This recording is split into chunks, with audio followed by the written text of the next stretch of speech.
उत्तरी अमेरिका महाद्वीप का एक विकसित राष्ट्र संयुक्त राज्य अमेरिका का आज एक हिस्सा पूरी तरह से आग के अंदर झुलस रहा है। और वो जो हिस्सा है वो संयुक्त राज्य अमेरिका का कैलिफोर्निया का जो इलाका है वहाँ पर भयंकर आग लगी हुई है।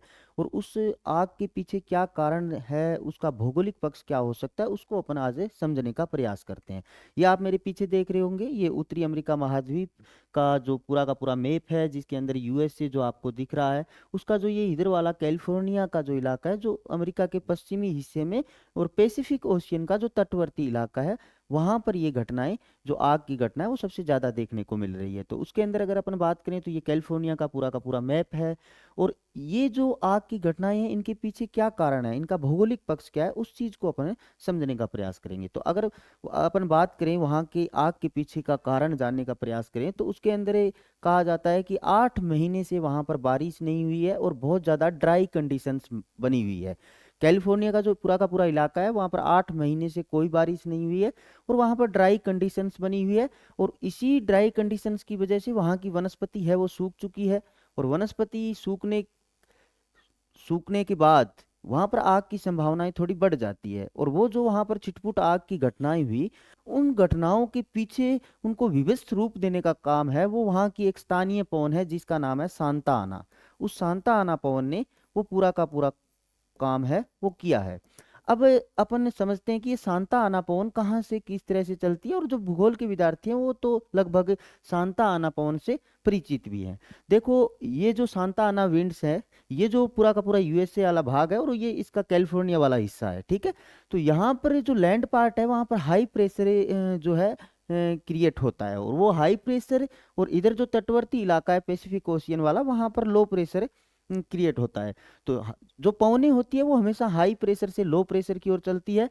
और ये जो पवनें हैं यहाँ से कॉन्टिनेंट वाला जो भाग है वहाँ पर क्या है कि आर्द्रता और नमी की भी कमी है, इसलिए पवनें ड्राई है। और ये जो हाई प्रेशर से इधर की ओर बढ़ती है, और अब की बार ये पवनें बहुत ज़्यादा मजबूत है क्योंकि जो प्रेशर ग्रेडियंट है वो बहुत ज़्यादा है। प्रेशर ग्रेडियंट को अगर सामान्य भाषा में अपन समझने का प्रयास करें तो जो वायुदाब, उच्च वायुदाब और जो निम्न वायुदाब है उसके बीच का जो अंतर है वो बहुत ज़्यादा है।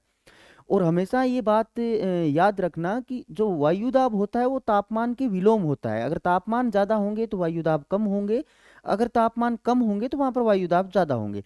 तो ये जो कॉन्टिनेंट वाला पार्ट है, आपने अगर हम वोल्ट का जो महाद्वीपीयता का सिद्धांत पढ़ा होगा, तो ये अभी हाल ही के अंदर जो बहुत ज़्यादा यहाँ पर ठंड पड़ रही है और बहुत ज़्यादा सर्दी है, और बहुत ज़्यादा जल्दी ये ठंडा भी हो रहा है कॉन्टिनेंट पार्ट। तो उसकी वजह से यहाँ पर हाई प्रेशर क्रिएट हो रहा है। और इधर है जो तटवर्ती इलाके में जो नम या यूं कह लीजिए जो सम जलवायु है, वहाँ पर थोड़ा सा प्रेशर है वो लो है। तो इनके बीच ये पवन चलती है और ये वहाँ की स्थानीय पवन है, इसका नाम है सांता आना, ठीक है। ये बहुत ज़्यादा ड्राई है। इस पवन ने क्या करा, वहां पर वो छुटपुट जो आग की घटनाएं थी उनको विविध स्वरूप दे दिया, ठीक है। बस इतनी सी बात है। ये आप मेरे पीछे देख पा रहे होंगे किस तरह से इंक्रीज हो रहा है एयर प्रेशर, और ये किस तरह से ठंडे इलाकों से इधर अपने जो तटवर्ती इलाका है पैसिफिक ओशियन का, जो वार्म इलाका है, हालांकि उसके संदर्भ में गर्म है, ठीक है ना। आप यूं मत समझना कि वो वैसे गर्म है, ठीक है। अगर अपन कॉन्टिनेंट हिस्से का और जो तटवर्ती जो पैसिफिक ओशियन का जो हिस्सा है उनके संदर्भ की बात करें तो इस महाद्वीपीय भाग से जो ये तटवर्ती इलाका है वो थोड़ा गर्म है। तो ये पवनें इधर से इधर की ओर चलती है और इन पवनों ने इस घटनाओं को और ज्यादा विवश रूप दे दिया है, ठीक है। तो वहां पर अगर वर्तमान में अपन बात करें तो कहा जा रहा है कि लगभग 11 लोगों की मौत भी हो चुकी है। और इसके अलावा अगर अपन बात करें तो वहाँ पर लगभग 25,000 के आसपास घर और इमारतें नष्ट हो चुकी है, और 1.5 लाख लोगों को विस्थापित किया गया है। और इसी बीच अगर अपन बात करें वहाँ के वर्तमान के राष्ट्रपति डोनाल्ड ट्रंप है, वहाँ के गवर्नर, कैलिफोर्निया के जो गवर्नर है उन पे आरोप लगा रहे हैं कि उनका प्रबंधन है वो सही नहीं था।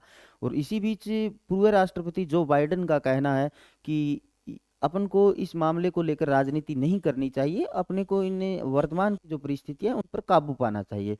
और इसके अलावा एक अलग टाइप की बहस पूरी दुनिया में छिड़ी है। वो जो इस्लामिक जितने भी कंट्री है, या यूं कह लीजिए इंडिया के अंदर अपने पीडीपी प्रमुख महबूबा मुफ्ती, जो जम्मू कश्मीर की पूर्व मुख्यमंत्री है, उनका कहना है कि अमेरिका को अब समझ आ रहा होगा कि किस तरह से किसी का घर और जीवन नष्ट करने से किस तरह महसूस होता है। तो ये कुल मिला के गाजा के संदर्भ में ये बात कही जा रही है कि गाजा के अंदर जिस तरह से अमेरिका ने लोगों के घर और जीवन को बर्बाद किया, तो वो सारी चीजें वहां से जोड़कर देखी जा रही है कि किस तरह से कर्म का फल है वो अमेरिका को मिल रहा है। ये तो चीजें चलती रहती है और हर चीज का अलग अलग पक्ष होता है।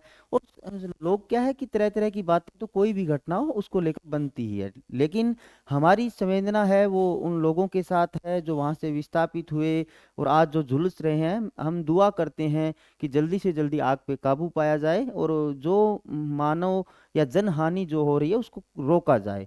और जो भी लोग इस आगजनी के अंदर जिनकी मृत्यु हो गई, उनके परिवार को संबल मिले।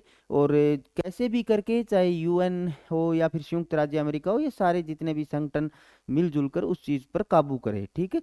और उसके साथ साथ ये क्लाइमेटिक कंडीशंस की बदलाव की ओर भी थोड़ा संकेत है, इसको अपने को उस तरह भी समझना बहुत जरूरी है।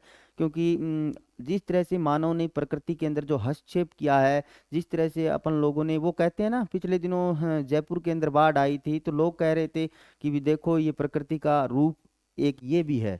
लेकिन इसके पीछे अगर अपन समझने का प्रयास करें, तो नदी हमारे क्षेत्र में नहीं आई, बाढ़ लेकर नहीं आई, अपन लोग ही नदी के एरिया में चले गए और वहां पर अपन लोगों ने कब्जा लिया या हथिया लिया वहां की जगह को।